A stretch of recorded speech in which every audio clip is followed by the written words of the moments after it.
Welcome to the road to growth, success of an entrepreneur. We've raised the bar. Learn firsthand from successful business owners and create your own path to success. I'm going to show you how great I am. It's time to hit the road to growth with team lead of the Enriquez Group, Realtor Vinny. Hi, all you Road to Growth listeners. Today, I usually go with the intro where I pronounce the guest's name. I'm just going to say Happy, and Happy can say the rest of his last name. He's the CEO, founder of Behappylimo, Afriscanlink. Yeah, Afriscanlink, yes. Afriscanlink. And he's also part of the royal family in Ghana. Why don't you give us a better synopsis, Happy, of kind of your name and everything? All right, Vinny. Thank you for having me here. As you already mentioned, my name is Happy Koffi Djebou, and my royal name or the chief name is Nana Gyamerah Djebou I. I'm a serial entrepreneur. I have two companies. I have Afriscanlink, in Denmark, and actually, it's a consulting company for Scandinavian countries like Denmark, Sweden, Norway. So it's just Afriscanlink is just how to call it, the short form from Africa linking to Scandinavia or Scandinavia linking to Africa. So that's why that's where the name comes from, like Afriscanlink. I've been living in Denmark for 30 years. I've been in the Danish army. I've done a lot. I'm a father to three. I'm a father of three. I have a son which is 20 years old, and I have a daughter 16, and my last daughter, she's 7. Yeah, so that's a bit about me right now, and I hope that we're gonna have a nice chat. So walk us through. I mean, I've never been to Africa. I see some of like the positives and negatives about basically kind of poverty in some areas. Then the growth potential in other areas. Walk us through, I guess, growing up out there. I know it's been you lived in Denmark and Africa, Ghana, back and forth, but kind of walk me through kind of growing up there. Yeah, thank you for that. And at the moment right now, Africa was and is the future. Okay, so you see, back in the days, they just showcase all the bad areas, the poor areas, on the continent, and the media tells, the negative story, about the continent. And right now, it's like what is going right now. It's like people are not telling the positive story. They are not showing all the new areas. The past 30 years, I'm telling you, if you see the growth, on the continent, it's huge. Let me give you a sample. When I came to Denmark 30 years ago, the population, the Ghanaian population was only 14 million. Okay, and today it's more than 30 million. Okay, and then they're saying that by the year 2030, 40% of 1.3 billion Africans will belong to the middle class. Will belong to the middle class, yeah. Okay, and 1.3 billion people are actually having a 2.5 billion mobile phone subscribers. Okay, so it's like, it's huge. And you saw my car, you saw my, if you go to the IG, if you see the cars that we have in Ghana, it's similar as all the limos in the state. All the cars are shipped from the state, and yeah, people are now living in luxurious life. People are spending. If you go to the capital, the lifestyle is the same, like like New York or like California. Yeah, even though some hotels are quite more expensive than hotels in the state, and people are still affording it. So I can assure you that now the next step now is Africa. And if you're not part of the Africa growth now, within 5-10 years, you can't be part of it, because then things will be very, then it's like, you'll be left over. So I know it sounds like a lot of changes currently, because I know in Mexico, right? And this is in Mexico, it has one of the biggest divides from the wealthy to the poor, right? Has that always been the case in Africa, right? That the divide has slowly kind of been coming closer. Has there been something recently that's happened out there that has allowed maybe the poorer class become more of the middle class? Yes, yes. I mean, now it's getting better, and that's why I give you the sample that less than 10 years now, 40% of 1.3 billion are going to belong to the middle class. Okay, Yeah. and also in 10 years now, 2030, the poverty, will be very, very, will be very, very low. Okay, will be very, very low. So yes, people are shifting from how to call it, and also don't forget that the past 30 years, right, the population double up. Okay, and then when people move into the middle class, then right now they want to adventure, they want to travel, they want to, they want to spend money. So it's like they will start making less babies. Okay, and then when they make less babies, because right now they just want to enjoy life, then also it also benefit the continent as well, because the more kids you make, it's like the rich people, they make less kids. Okay, and then the poor people, they make, it just kind of mindset that they Well, have. you basically look at, I mean, we see the same thing, I think, in other parts of the world, right? The people that are maybe not as affluent as other people make more kids, because the idea is the more kids you have, the more it can feed you, fend for you, Exactly, make more exactly, money. exactly.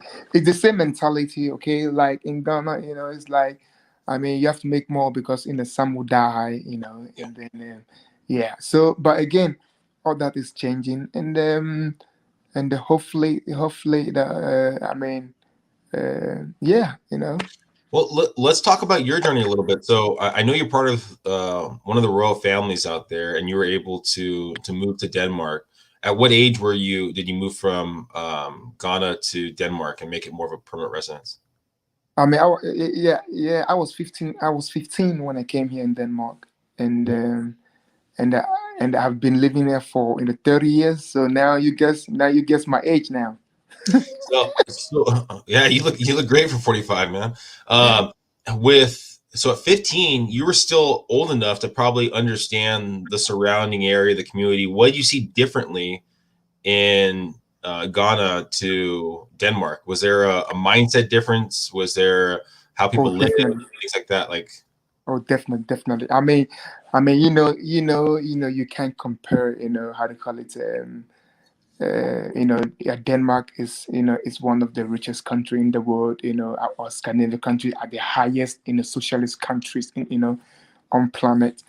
To Ghana. So yes, the differences, were huge.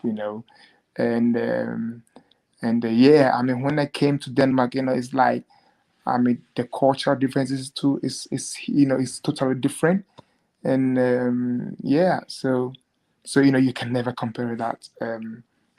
But what now things are changing slowly, in Ghana. what about the ability to like start a business, the entrepreneur mindset? I mean, I know it can be difficult when you don't when you're not surrounding yourself by people that are starting from the bottom and building themselves up, right? And I would assume 30 years ago, right, there wasn't a lot of people moving up the ranks really fast, but in Denmark you probably see more of that, so it's probably harder to fathom that you could do it too. Was there anything like that? Or Yes, exactly. That's the reason why you see in Denmark they have the infrastructure, the startups, infrastructure is so heavily, you know heavily grounded here, because as a startup, you get everything. Okay, I mean, if you study here, they pay you, you know, so it makes things very easy. And compared to Ghana, and this is actually the reason why, I have in Clubhouse, I have a room called Africans Funding Africans, and the purpose for that room is that I know how difficult it is for African startups. I mean, first of all, they don't have the tools. Okay, they don't have the tools, and secondly, also they are very, I mean, most of them are very scared to take the risk because it's very high risk. You know, I mean to start something, and thirdly, it's like the banks or the funding companies are not there to assist the startups. Okay, I mean the banks in Ghana, they only give funds for the rich people, and the rich people, they become more healthier, they become more richer because I mean they can afford. And also, it's like if you wanted a loan or a startup loan in Ghana, you need in a collateral, a collateral of the similar amount that you want. What's Okay, a kwacha? I mean, yeah, collateral is like you have to maybe bring something like, I mean, some people, the banks take their computer as a collateral, or they Oh, take their house as a collateral, or any kind collateral. of, yeah, collateral, yeah. So this is the issue that we are facing, and that's the reason why we have this I mean union or a group called African Funding Africans, and we have a lot of you know Africans from diaspora that you know who are interested in helping all these startups, to I mean, to fund them. And then we have all these angel capitals companies on ground also, to assist them, because sometimes the startups, the issue that they're having is like they don't have a proper business plan. you know it's like I mean, it's like they need to polish their products so that they can have the funding, and because of that, no, no company wants to assist them. So this is exactly what we are doing. We have some links that have a partner in South Africa, and this lady helps them to polish their business plan, to go through their documents and make sure that their document is ready to present to all these funding companies in Ghana. Yes.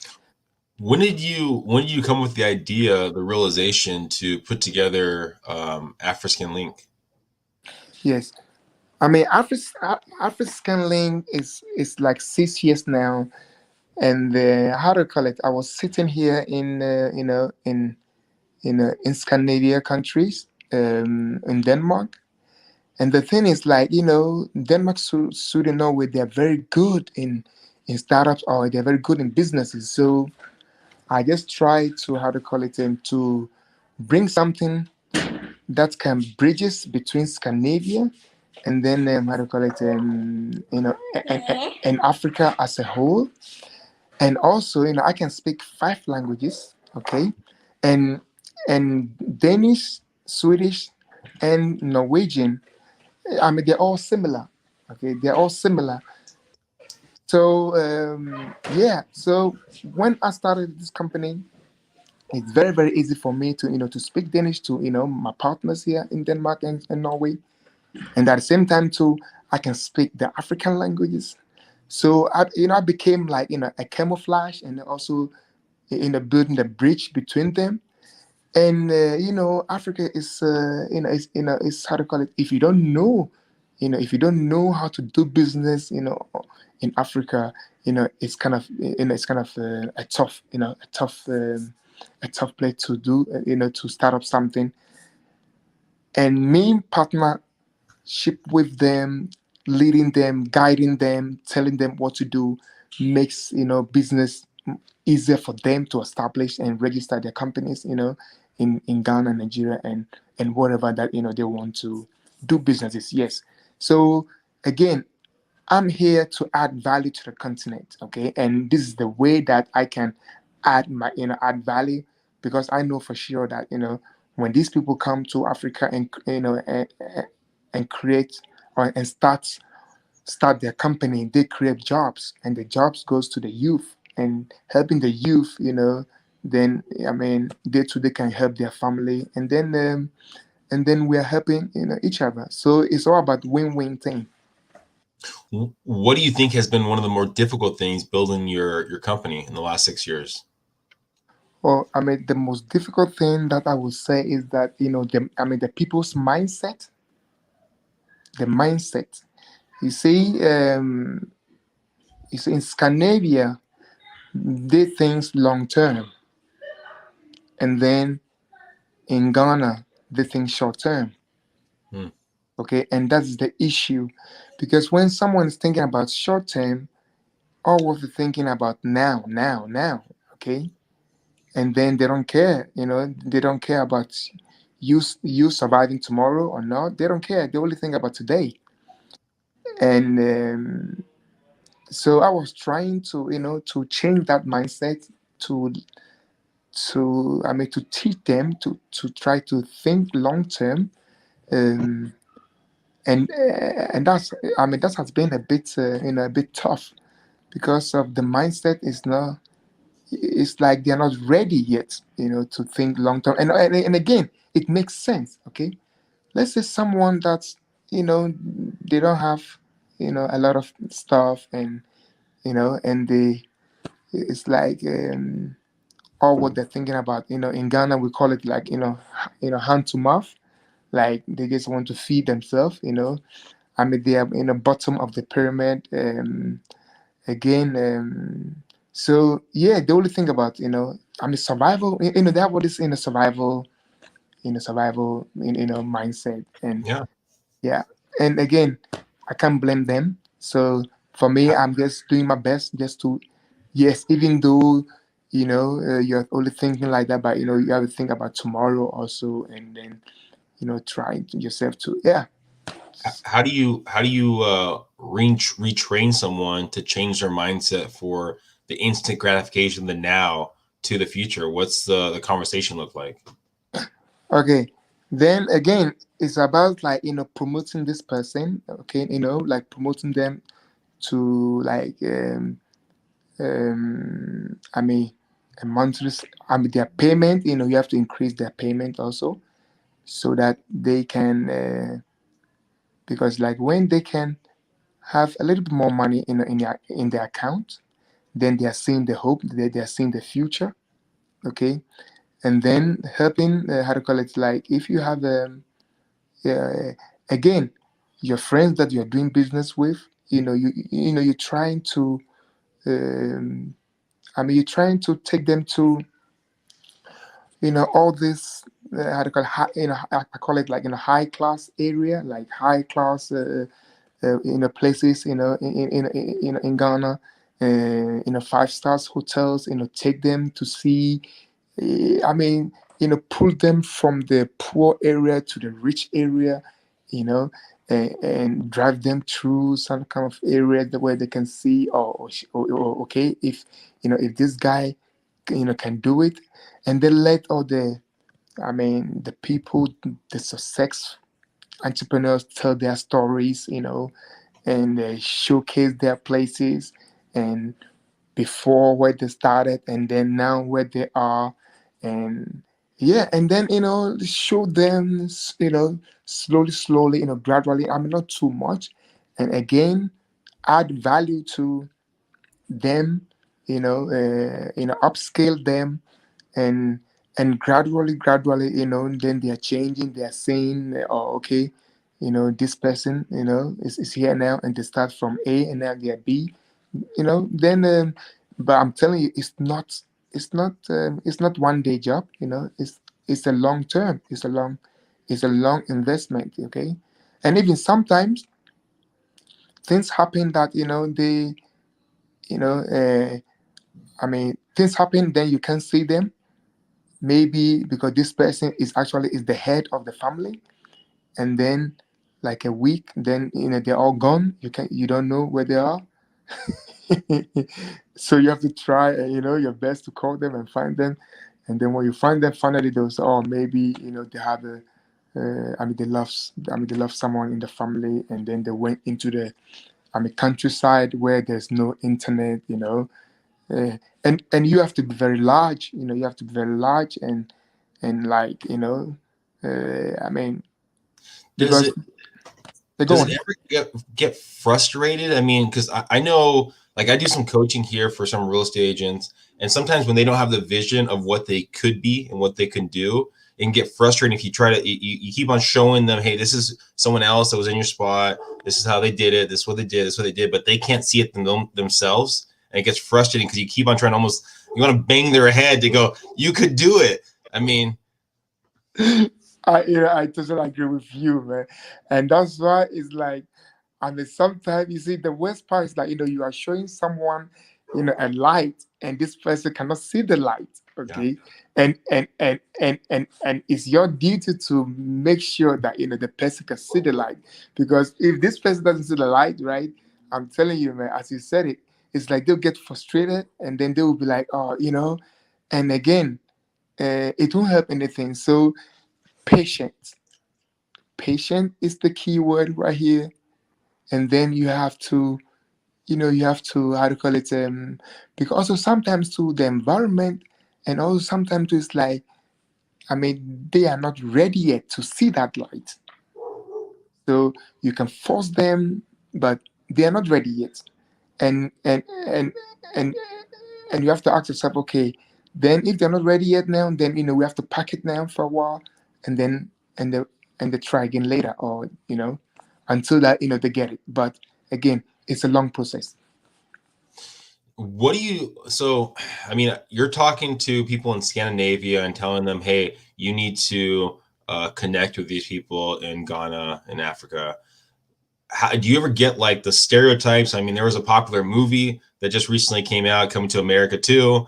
There's this jokes, I guess, out there, right, where an African prince basically is going to offer me all this money through email. I mean, there's stereotypes that come with, I think, the community, right? So how do you overcome those, I guess, quote unquote stereotypes?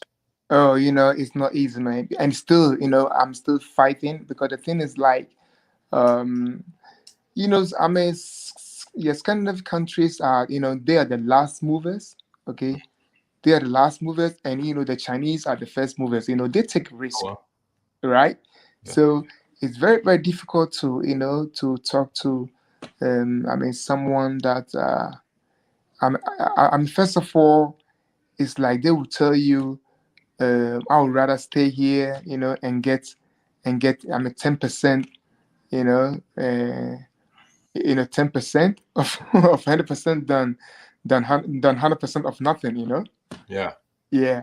So it's very, very, it's very, very tough game. But again, we are just here, and also, and this is the reason why I'm using myself to to make sure that I give them a smooth transactions, smooth way for them to to move, or maybe to create something on the continent, because this is the only way forward. Okay, I mean, Africa has been suffering so many years now, and now it's about time. And all these countries, they have been giving aid to the country so many years, and still the aid is not helping. Okay, so it's about time now to actually to teach them how to fish than giving them the fish. Now, okay, so if you're trying to sell me, let's say I have a business and I'm looking to leverage basically your company for employment out there, what how would you sell me? Okay, then easily. First of all, I will actually become a friend, a friend to you. That's the easier way, to connect with you, to have kind of, a friendship type, and then slowly, I'll be, I'll be introduced, introduce, I mean, the business culture, to you. And don't forget, right? Where there's a high risk, there's a high profit. Okay. Yeah. And also now Africa is now, they're now building the whole Africa now. Europe is already built, Asia, US, all these countries are already built. How do you call it? Dubai and all this middle. I mean, so Africa is the last continent to build, and are you going to be in an area where things are already built and the only thing that you can make money on is maintenance, than a place where you are not going to build everything from scratch? So I mean, if you compare these two things, there's more money in the field where now, when the country is now developing. Okay, they are building infrastructures, they are building big hotels, and railway. I mean, these are the place where your company should be, and this is where you can make all the money that they need you now. Okay. What's labor cost and like different product costs? I mean, the labor cost is very, very cheap, very, very cheap. Okay. How does it compare to like maybe like Asian countries or Indian countries? Yes, I can now, in a few years to come, trust me, you'll be seeing how to call it, a Nike made by Ethiopia. Okay, it's coming. You'll be seeing a lot of brands from Africa made in Ghana or made in Nigeria. Like before, where back in the days when I was a kid, we used to see all this brand made in Taiwan. Yeah. You remember, like everything was like Taiwan, China. Now we are moving. We are about to move from Asia, to Africa. Okay, and don't forget, I would love you to Google, the real size of Africa. Have you seen that? Yeah, actually, someone told me that yesterday that I think it's 3.5 USAs will fit into Ghana. I mean, into Africa. I think it's something crazy like that. I'm telling you, you can fill, India, you can fill the whole US, you can fill the whole Europe, you can fill the whole Saudi America, and they all fit Africa, and still there are more space. Yeah. So the continent is huge. Okay, so African can, African can take more than, we can have like 10 billion people, on the continent, and still there will be a space. Okay, only Africa. So the continent is huge.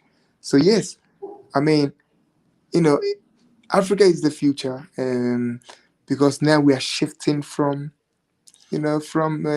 Asia now, because now Asia too is getting very expensive now. Okay, so now slowly, we'll be moving to to Africa, and that's where we are going to start building the continent. Okay. So what's the best platform? So someone's listening right now and looking to expand into Africa, maybe with some manufacturing and things like that. What would be the best platform to look at? Well, I mean, the best platform would be, how to call it, they have a few, but most definitely, I would just use, Google, Google to, Google search, because right now, trust me, I mean, Google search, and then you need to have you need to have someone that, I would definitely also add, Africans in diaspora, okay, as part of this. And when I say Africans in diaspora, that means if you can find someone like me, for instance, in Scandinavia, or you can find someone like me in US or in China or whatever, and then you guys can partner and collaborate.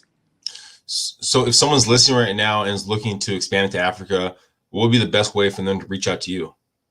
Yes, I mean, first of all, I mean, they can just, Google my name, Happy Koffi Djebou, and then I'm there. I'm on LinkedIn, and also, I mean, you can contact me through my, how to call it, Afriscanlink.com, or you can also reach out on Clubhouse. I'm there. My name is there.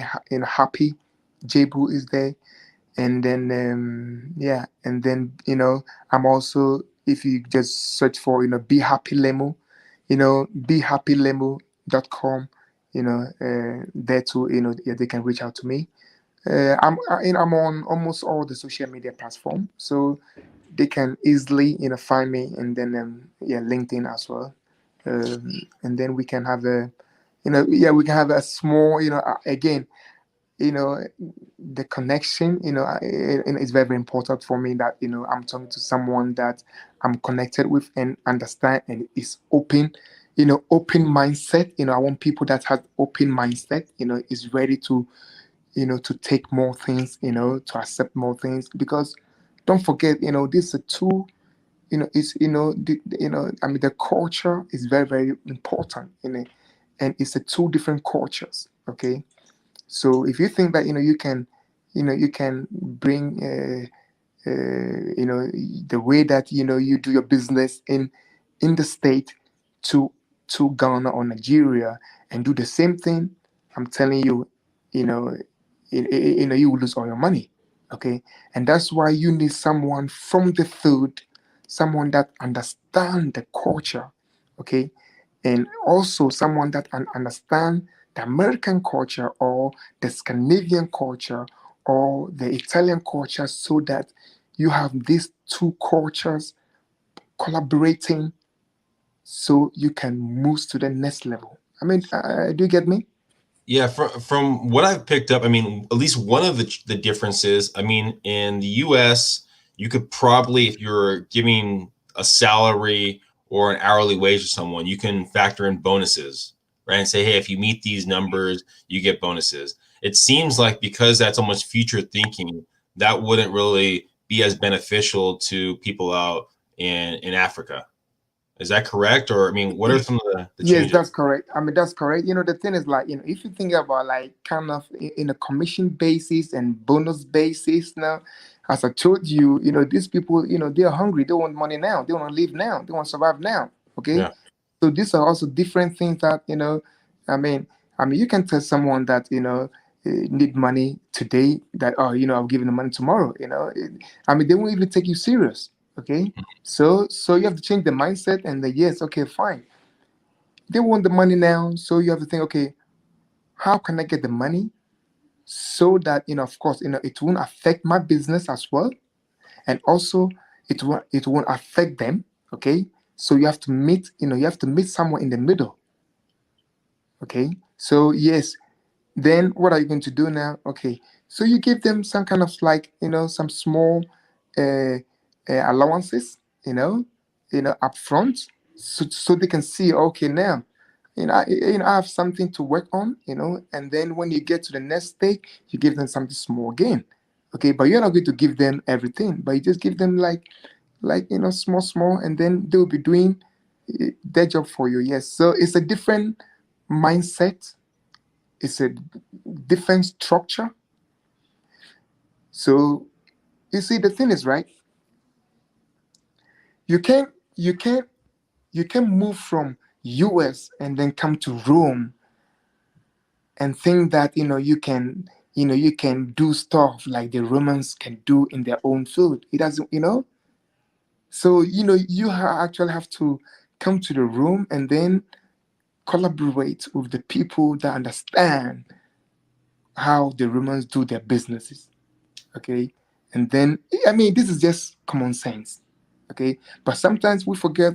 I have a lot of people just jumping from whatever to Ghana and Nigeria, and then what, and then they have issues, and then now I have to come in. you know I mean, first of all, because of, they don't want to I mean, they're just greedy. They don't want to pay, how to call it, a consultant fee. They think that they can go and do it by themselves, and then when they jump in, then what? Then shit happen. then now they will come to me. And then when they come to me, I will just charge them double. That's how it is. Okay? Yeah.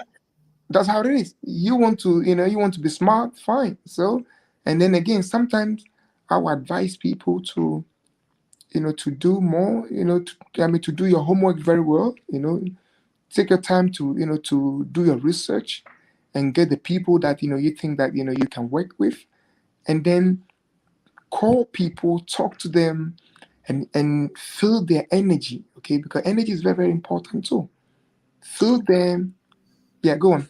No, I was gonna say, what kind of education level? Like, so if I'm bringing someone on, right, for education level, what I find in most of the areas Ghana for, like, for example, I worked in Afghanistan. I had different levels and people from different countries, and you had some that had a higher education level, other ones that you had to make the task as simple as possible. What kind of level of worker would you think you're mostly going to get in Ghana? Oh, I'm in Ghana. The education level is very, very high. Okay. In Ghana, Nigeria, it's very, very high. So, Okay. yeah. I mean, and also again, we have a lot of like Ghanaians, like me, that has been living in US, UK, Europe, and they all move back to Ghana, okay, and then they have all this, their master degrees in a PhD. So the education level there, is very, very high. Yeah. Is now, you said a lot of Ghanaian. How do you say it? Yeah, Ghanaian? yeah, Ghanaian. Ghanaian. Okay. Ghanaian. How is there something with the government or someone with the people that basically entice you or give you incentives to study outside of Ghana, or is it just basically kind of a mindset, get out, learn, and then kind of come back?